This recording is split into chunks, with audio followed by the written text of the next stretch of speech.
Sapa Indonesia Pagi kembali membuka segmen Tanya Jawab COVID-19 yang akan kami hadirkan pada pagi hari ini dan menjawab pertanyaan Anda seputar COVID-19 dan juga virus corona. Nah, Anda bisa memberikan pertanyaan Anda melalui Sapa Indonesia atau Instagram kami di @sapa_Indonesia_Kompas TV ataupun melalui nomor telepon yang bisa Anda hubungi setiap kami live pada pagi hari ini. Anda juga bisa menghubungi kami di 021 5366 0500. Pagi hari ini kami menghadirkan melalui saluran Skype Dr. Wahyuni Indawati.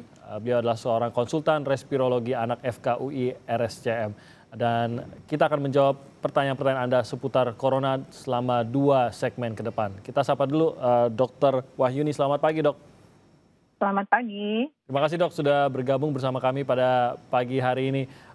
Dok, kita akan memiliki beberapa pertanyaan baik dari netizen maupun dari sejumlah penelpon yang nanti akan menghubungi kami. Namun pertanyaan pertama kita langsung menjawab yang ditanyakan oleh netizen. Kita akan lihat pertanyaan pertama yang diberikan oleh @ba_, maksud kami ba_Stianraja. Pertanyaannya, Dok, apa yang menyebabkan anak-anak tidak rentan kena COVID-19? Mungkin boleh diluruskan, Dok. Halo, Dok.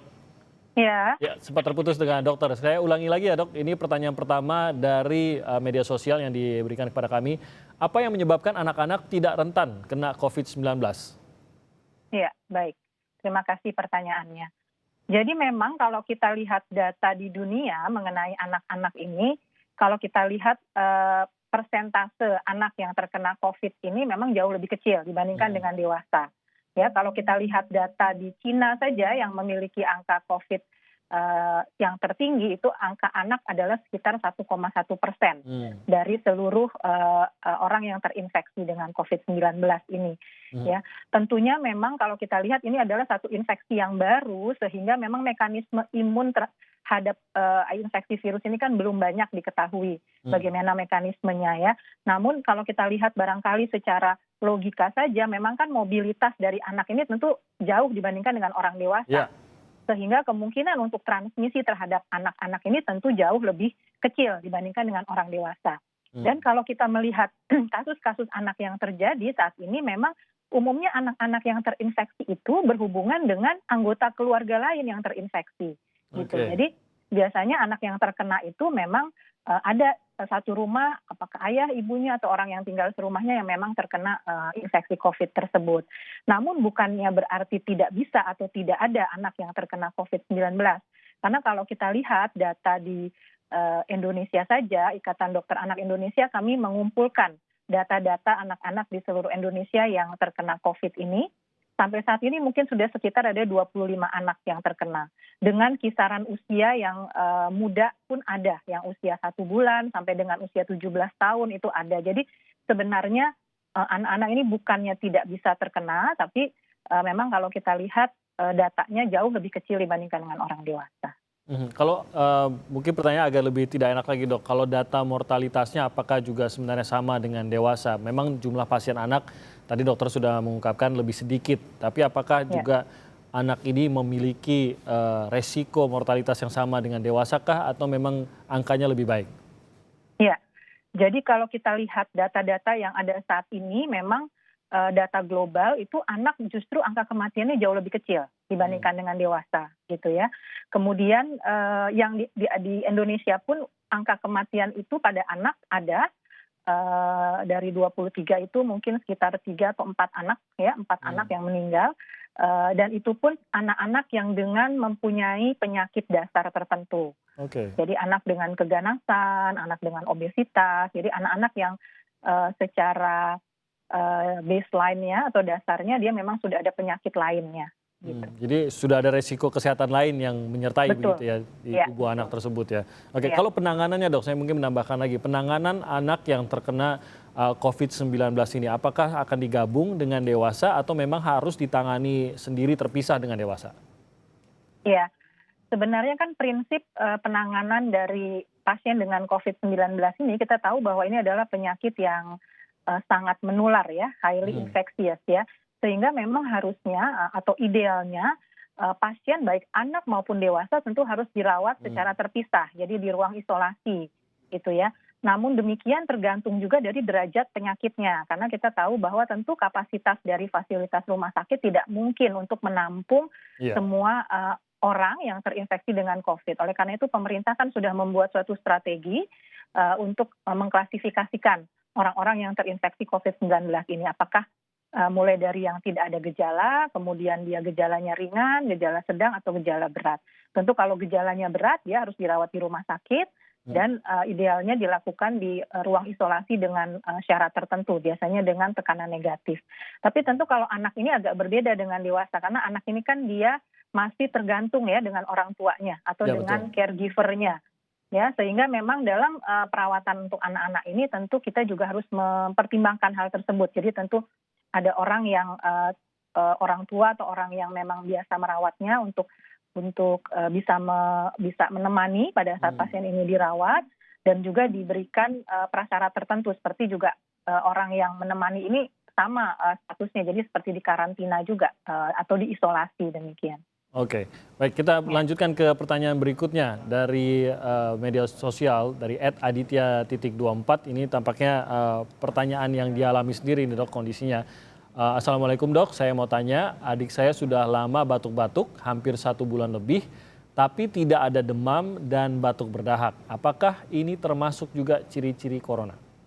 Silakan Ya, dok. baik. Waalaikumsalam. Terima kasih atas pertanyaannya ya, Aditya. Jadi kalau kita lihat yang namanya infeksi COVID-19 ini kan termasuk dalam infeksi respiratori akut atau infeksi saluran pernapasan akut ya. Nah, kita sebut dengan akut ini adalah dalam kurun waktu 2 minggu sebenarnya. Hmm, Jadi gejala-gejala yang muncul dari 2 sampai 14 hari, jadi umumnya onset atau awitan atau munculnya gejala itu adalah dalam kurun waktu 2 sampai dengan 14 hari. Jadi kalau dia sudah batuk selama 1 bulan, tentu ini tidak termasuk dalam kriteria akut lagi, gitu hmm, ya.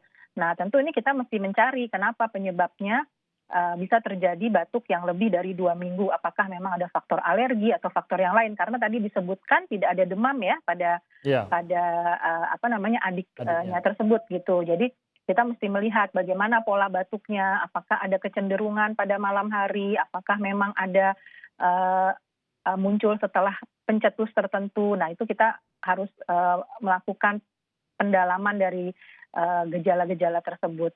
Namun Oke. kalau COVID umumnya adalah tadi saya sebutkan dia bersifat akut 2 sampai 14 hari, umumnya juga disertai dengan demam.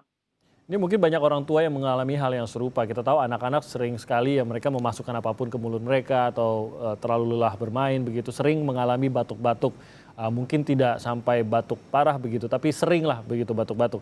Nah, kalau mengalami hal yang serupa, tidak demam, tapi batuk-batuk berkepanjangan, apakah disarankan dalam kondisi pandemi saat ini langsung dibawa ke rumah sakit kah? Atau apa yang harusnya dilakukan oleh orang tua khususnya dok? Ya, memang kesulitannya adalah kalau kita saat ini terutama untuk DKI Jakarta ya, saat ini kita sudah ada di zona merah dalam hal ini adalah termasuk wilayah dengan transmisi lokal ya. Hmm, Sehingga memang adanya gejala yang minimal saja itu harus juga membuat kecurigaan buat kita. ya. Seperti kita tahu sekarang kriteria untuk mengatakan ODP, orang dalam pemantauan saja, adalah kalau ada salah satu dari gejala, misalnya demam saja atau ada gejala batuk pilek biasa atau batuk dengan sesak, itu kita sudah sebut sebagai orang dalam Hmm, pemantauan. Nah, tapi tentu kita juga melihat ya apakah kalau gejala batuknya hanya sesekali, kemudian setelah misalnya minum air hangat atau setelah beristirahat kemudian hilang batuknya, ya tentu kita tidak hmm, tidak mencurigai ke arah sana. Karena yang disebut sebagai batuk yang tadi yang saya sebutkan sebagai infeksi respiratorik akut, itu tentu batuk yang dia terus-menerus, dia ya. berlangsung beberapa hari. Nah, tentu kita bisa membedakan seperti kalau kita sakit selesma gitu ya. Hmm. Oke, baik kita lanjutkan lagi dok dengan pertanyaan berikutnya. Kali ini dari Iskandar Samuel. Selamat pagi dok, teman sebelah kos saya kemarin ada riwayat batuk, tenggorokannya sakit dan sekarang malah panas dan matanya bengkak. Nah disuruh periksa ke rumah sakit, tidak mau katanya. Nah apakah gejala-gejala seperti ini bisa dikategorikan corona dan mungkin apa saran dokter bagi Iskandar Samuel ini? Iya, baik, terima kasih atas pertanyaannya. Jadi kalau kita lihat tadi gejala-gejala yang ada adalah ada timbul batuk, udah 1 minggu ya, kemudian ada demam, berarti ini kan sebenarnya sudah memenuhi kriteria tadi infeksi respiratori akut tadi. Jadi kalau ada kondisi yang seperti ini memang dengan kondisi tinggal di daerah yang zona merah tadi atau transmisi lokal tadi, tentu kita harus mencurigai apakah ini memang ada infeksi COVID. Ya, tapi kembali lagi tadi, mestinya sih sebaiknya atau idealnya dibawa untuk berobat ke dokter, untuk melihat apakah memang kondisinya ringan saja, sedang, atau berat tadi. Karena kalau berat tentu harus dirawat di rumah sakit. Tapi kalau memang kondisinya ringan, maka sarannya di rumah adalah lakukan isolasi mandiri di rumah. Jadi lakukan etiket batuk dengan baik ya, gunakan masker di rumah, kemudian jangan membuang dahak sembarangan, kemudian juga kalau bisa batasi jarak dengan orang yang tinggal serumah, bahkan kalau bisa pakailah kamar mandi pribadi sendiri, tidak bercampur dengan yang lain, jadi minimal itu yang bisa dikerjakan. Oke, jadi memang harus mengambil langkah, terutama kalau tidak mau memeriksakan diri ya, dari kita sendiri yang harus mungkin menjaga jarak, kita menggunakan pelindung diri yang bisa kita dapatkan begitu ya dok? Iya, paling tidak 14 hari untuk isolasi mandiri. Ya. Oke, baik, kita ke pertanyaan berikutnya dok. Dari @dardi1012, apakah bisa olahraga di luar rumah tapi dengan menggunakan masker, jaga jarak dan langsung mandi? Satu sisi olahraga di dalam rumah tanpa terkena sinar matahari, lebih baik yang mana dok? Di dalam rumah tidak terkena sinar matahari atau di luar rumah yang mungkin memaparkan kita pada resiko tapi mengambil langkah-langkah pengamanan diri yang memadai? Ya, menurut saya sebenarnya kedua-duanya kita mesti pertimbangkan. Yang pertama mengenai olahraga di luar rumah, tentu tadi kalau bisa melakukan penjagaan diri yang baik, sangat baik sekali. Ya, tetapi tentu kalau boleh frekuensinya juga jangan terlalu sering, karena apa tadi, risiko terhadap paparan di luar itu kita tidak bisa prediksi sebenarnya.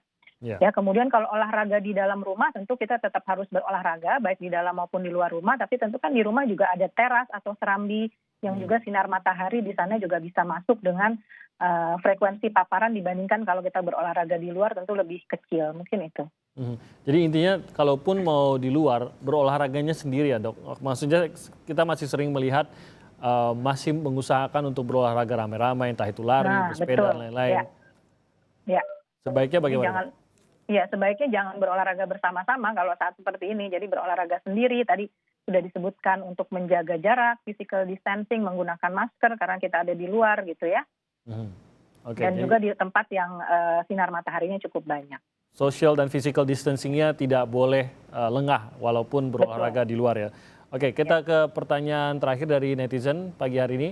Dari @Sandi Minarto, apakah kalau saya pesan makanan melalui online ada kemungkinan saya tertular corona dari penjualnya seandainya dia adalah carrier dari COVID-19 ini? Silakan dok. Ya memang kalau memang kebetulan yang pengantar atau kurir dari online ini adalah carrier, dia bisa menularkan ke orang lain lewat apa tadi, misalnya lewat batuk, lewat bersin, atau lewat berbicara dalam jarak yang dekat. Karena kita tahu bahwa transmisi atau penularan dari infeksi COVID-19 ini adalah melalui droplet ya, jadi melalui percikan. Jadi percik kenik yang halus dari orang yang jaraknya 1-2 meter kita. Oleh karena itu memang untuk hal-hal yang seperti ini tentu kita bisa minimalkan kondisi-kondisinya, di antara lain tadi kalau kita bertemu orang dengan jarak dekat seperti itu pakailah masker gitu ya. Kemudian juga jangan terlalu lama waktunya, harus kurang dari 15 menit. Kemudian setiap kali menerima paket atau dari luar tentu jangan lupa kita cuci tangan ya. Kemudian juga membersihkan paket itu sebelum kita membukanya. Mungkin itu. Seharusnya bisa aman ya kalau begitu ya dok ya. Dok, mungkin saya sedikit menambahkan saja juga pertanyaan mengenai COVID-19 dan anak-anak. Untuk anak-anak yang terpapar corona dan akhirnya mengalami COVID-19 ini, apakah akan mempengaruhi perkembangan pertumbuhan mereka secara umum dan juga perkembangan dari paru-paru mereka? Karena kita tahu tampaknya yang paling berpengaruh, apalagi kalau pasien severe itu bisa mempengaruhi fungsi paru-parunya. Ya, tentu ini tergantung lagi dengan derajat ya, dengan derajat penyakit yang diderita. Tadi disampaikan bahwa infeksi COVID-19 ini derajatnya bisa mulai dari ringan yang batuk-batuk saja atau sampai dengan yang kita sebut sebagai pneumonia atau radang paru. Nah, biasanya pada kondisi yang berat tadi, pneumonia atau radang paru itu terjadi kerusakan pada jaringan paru. Oke. Nah, kerusakan dari jaringan paru ini tentu tentu derajatnya bisa dari ringan sampai dengan berat. Dan memang pada beberapa penelitian dikatakan bahwa kerusakan di jaringan tersebut itu bisa timbulnya seperti jaringan ikat. Kalau kita sembuh dari luka gitu ya, biasanya kulit kita mungkin tidak kembali normal seperti halus seperti kulit yang awal. Nah, demikian juga jaringan paru. Kalau terjadi kerusakan yang cukup luas atau cukup hebat, biasanya juga akan ada jaringan yang dia tidak kembali kepada jaringan awalnya pada fase penyembuhan, tapi menjadi jaringan ikat. Di mana jaringan ikat ini dia tidak bisa, yang kita sebut sebagai fibrosis, di mana jaringan ikat ini dia tidak bisa melakukan fungsi paru secara normal. Nah, pada kondisi-kondisi yang demikian tentu dilihat dari derajat ringan beratnya. Kalau derajatnya masih sedang saja, itu tentu tubuh kita mempunyai mekanisme untuk adaptasi dengan kondisi paru yang tersisa. Tapi kalau kondisinya sudah cukup berat, ya itu tentu akan mengganggu juga tadi yang seperti disampaikan, mengganggu fungsi tukar-menukarnya oksigen sehingga akan terganggu gangguan pernapasan yang sifatnya kronik begitu. Baik dok, kita akan kembali lagi dok setelah jeda ini kita akan mulai menjawab penelpon pemirsa kita yang menghubungi kami melalui telepon. Anda bisa menghubungi kami di 021 5366 0500. Nanti kami akan kembali lagi dengan Dr. Wahyuni yang akan menjawab pertanyaan Anda melalui telepon sesaat lagi.